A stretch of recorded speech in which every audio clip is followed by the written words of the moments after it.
Hey everyone, myself Rishi and in this video we are discussing कि रीनीट का paper कैसा हुआ था, क्या डिफ़िकल्टी लेवल आई थी और पास्ट पेपर से हम कंपैरिजन करेंगे कि पास्ट पेपर के कंपैरिजन में ये पेपर कितना ज़्यादा डिफ़िकल्ट था और कितना ज़्यादा इजी था। अलॉन्ग विद दैट हम और भी इसके फैक्ट्स हम वो डिस्कस पूरा कर रहे होंगे इस वीडियो में। ये मैं वीडियो बनाने से पहले अगर मैं आपको अपने बारे में बताना चाहूँ तो मेरा नाम ऋषि है और मैंने नीट 2024 में 665 मार्क्स स्कोर किए थे। ये वीडियो मैं बनाने से पहले मैंने 3 मॉक टेस्ट और मैंने अटैम्प्ट किए थे, जिससे एक बेटर मैं आपको कंपैरिजन आपको दे सकूं। अगर आपको मॉक के बारे में बताना चाहूँ तो मैंने एक 2016 का पेपर मैंने अटैम्प्ट किया था, जिससे एक डिफ़िकल्टी लेवल का पता लग सके। अलॉन्ग विद दैट मैंने मणिपुर का पेपर भी अटैम्प्ट किया था, मैंने मणिपुर में पेपर अटैम्प्ट किया था। और फिर मैंने आज मैंने रीनीट का पेपर अटैम्प्ट किया कि जो 23 जून को हुआ था, जिससे एक हम इसी पेपर के बारे में डिस्कस करेंगे। और अगर आपको मैं शॉर्ट बताऊं तो ये पूरा पेपर एक मजाक बन के रह चुका है। पेपर में इतना एक्सपेक्टेड नहीं था, बट पेपर जो आया था हम आगे वीडियो में डिस्कस करेंगे। अगर आपको मैं ये बताऊं मैं वीडियो कैसे मैं बना रहा हूं, तो मैंने इस वीडियो में फिज़िक्स और केमिस्ट्री अटैम्प्ट किया था। जो भी मैं आपको 3 पेपर बोले, इसमें मैंने फिज़िक्स अटैम्प्ट किया और केमिस्ट्री अटैम्प्ट किया है। उसके बाद मैं आपको ये बता रहा हूँ कि एक लेवल क्या था पेपर का। मैं बायोलॉजी के पॉइंट ऑफ व्यू से मैं ये वीडियो मैं नहीं बना रहा हूँ, मैंने फिज़िक्स और केमिस्ट्री के ओनली पॉइंट ऑफ व्यू से मैंने बनाई है। मैंने 6 पॉइंट में वीडियो मैंने डिवाइड कर रखी है कि जिससे हम इजीली एक इन्फॉर्मेशन ले सकें।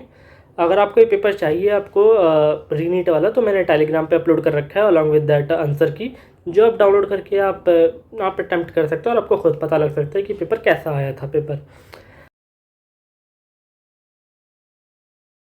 मैं आपको गुड क्वालिटी के क्वेश्चन बताऊं कि एक गुड क्वालिटी के क्वेश्चंस वो होते हैं जिसमें आपको एक टाइम लगे सॉल्व करने में। आपको थोड़ा सोचना पड़ेगा, टाइम लगेगा, एक 2-3 कॉन्सेप्ट मिला के एक क्वेश्चन बनते हैं। वो हमारे एक थोड़े गुड क्वालिटी के क्वेश्चंस में आ जाते हैं, जिसमें एक रैंक डिसाइडिंग क्वेश्चंस हो जाते हैं कि आप वो अगर सॉल्व करेंगे तो आपकी रैंक ऑटोमेटिकली आपकी हायर लेवल जाएगी। तो वो इस पेपर में बहुत ज़्यादा मुझे कम दिखे। 10 से 11 क्वेश्चंस मुझे ऐसे दिखे थे जो एक आपके गुड क्वालिटी के क्वेश्चंस। अगर मैं आपको अपने ये पॉइंट ऑफ व्यू से बताऊं तो मुझे केवल 10 से 11 मुझे क्वेश्चन मिले हैं, जो कि बहुत ज़्यादा कम है इस पेपर के लिए जब ये रीनीट हुआ है उसके बाद।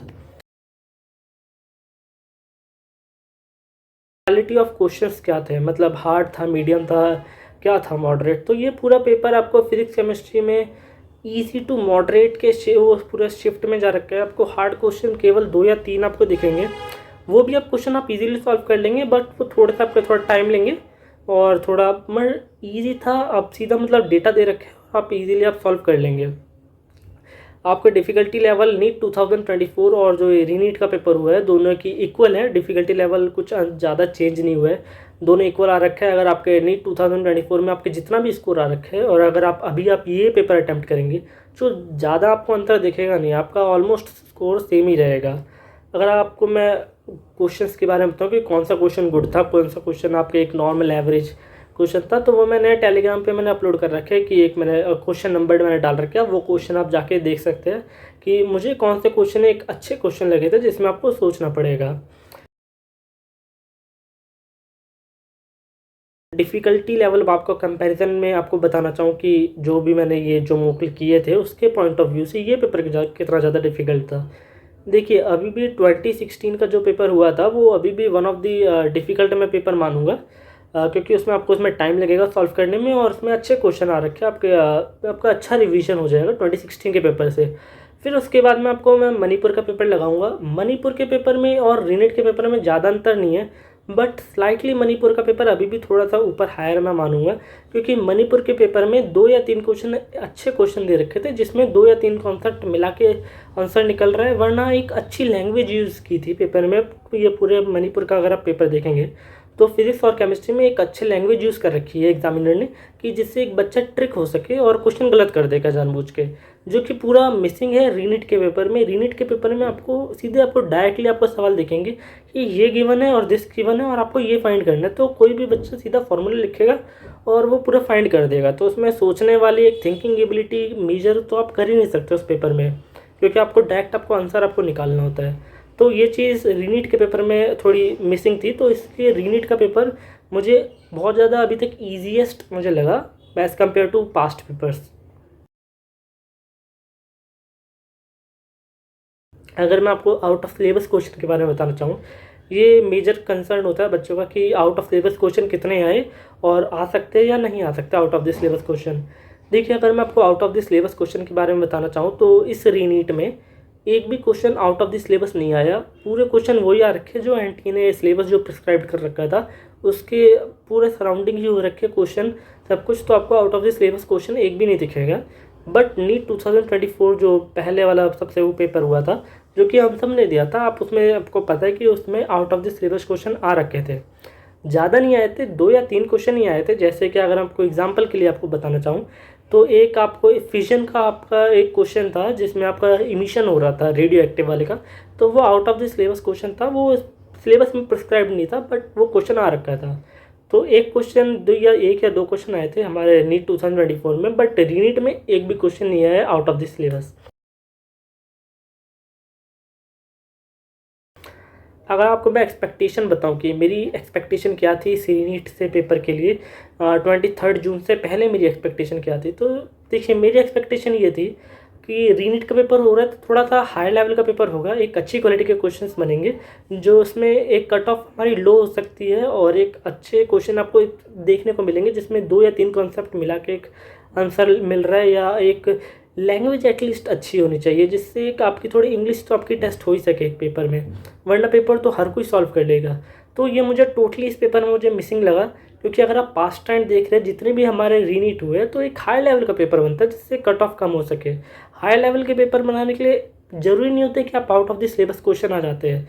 जैसे कि आप कई पेपर आप नीट के ही आप देखेंगे कि जिसमें थोड़ी बस लैंग्वेज आपकी एक अच्छी कर दी है इंग्लिश की, जिससे खुद ही पेपर एक डिफ़िकल्ट बन जाता है। तो ये इस पेपर में पूरा मुझे मिसिंग लगा, जो कि मुझे अच्छा नहीं लगा, क्योंकि मैंने सोचा था पेपर थोड़ा एटलीस्ट अच्छी क्वालिटी का बनेगा पेपर, बट ये पूरा थोड़ा सा नीट 2024 से थोड़ा सा और नीचे हो गया पेपर। बट डिफ़िकल्टी लेवल में ऑलमोस्ट सेम था, ज़्यादा डिफ़िकल्टी लेवल में चेंज आया नहीं है। अगर मैं आपको कट ऑफ के बारे में बताऊं, जैसे कि अभी रीनीट थर्ड टाइम के लिए मैं अगर बताऊं तो सुप्रीम कोर्ट का अभी तक ऑर्डर आया नहीं है। सुप्रीम कोर्ट का ऑर्डर 8 जुलाई को एक्सपेक्टेड है, तो रीनीट थर्ड होने के चांसेस बहुत ज़्यादा कम है टू बी ऑनेस्ट। बट अगर फिर भी एक रोस्ट के सिनेरियो हम मान के चले कि रीनीट थर्ड हो जाएगा, तो और अगर सेम लेवल का क्वेश्चन अगर उस समय भी आ जाएगा सेम डिफिकल्टी लेवल का, तो फिर कट ऑफ कितनी जा सकती है।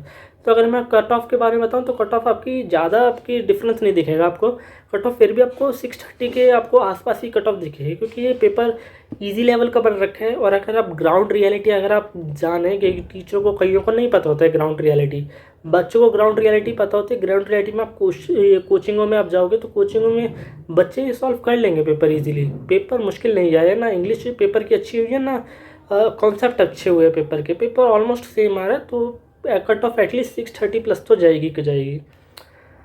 इस वीडियो में पूरा यही था। अगर आपको पेपर चाहिए हो तो आप मेरे टेलीग्राम से आप डाउनलोड कर सकते हो, और कोई सजेशन हो तो आप मेरे कमेंट बॉक्स में आप कर सकते हो। और आप भी बताओ कि आपको पेपर ये कैसा लगा रीनीट का। जैसे कि अगर पर्सनल आपको लास्ट ओपिनियन बताऊं तो मुझे पेपर ये अच्छा नहीं लगा अपने पॉइंट ऑफ व्यू से, क्योंकि पेपर बहुत ज़्यादा ईजी आ रखा है। मैंने सोचा था कुछ अच्छे क्वेश्चन मिलेंगे देखने, क्योंकि रीनीट का हो रहा है, बट वो नहीं मुझे मिले इस पेपर में। अगर हम ये भी एक मान सकते हैं, क्या पता रीनीट अभी 1563 कैंडिडेट्स के लिए हुआ था, तो एनटी ने अभी इजी पेपर बनाया था। बट जब अगर सुप्रीम कोर्ट ने रोस्ट के सिनेरियो में बोल दिया कि रीनीट थर्ड टाइम हो जाएगा, तो एनटी एक असली रीनीट वाला पेपर बनाया जो कि थोड़ा हायर लेवल का क्वेश्चन होता है। तो जो भी रीनीट के लिए प्रिपरेशन कर रहे हैं, तो अगर आप थोड़ी अपनी प्रिपरेशन थोड़ी हाई लेवल पे आप रखिएगा। ये पेपर देख के आप ये मत सोचिएगा कि क्वेश्चन अभी इजी लेवल का रहे तो आप इजी आप प्रिपरेशन करते रहेंगे। आप थोड़ा हायर लेवल से प्रिपेयर करिए जिससे आप रोस्ट के सिनेरियो के लिए प्रिपेयर हो सकें। इस वीडियो में यही था। अगर आपको अच्छा लगे तो लाइक एंड सब्सक्राइब, एंड आप मेरे आप हैंडल्स देख सकते हैं, मैं डिस्क्रिप्शन में सारी लिंक्स मैंने दे रखी है, आप एक बार चेकआउट कर सकते हैं। Till then, thank you.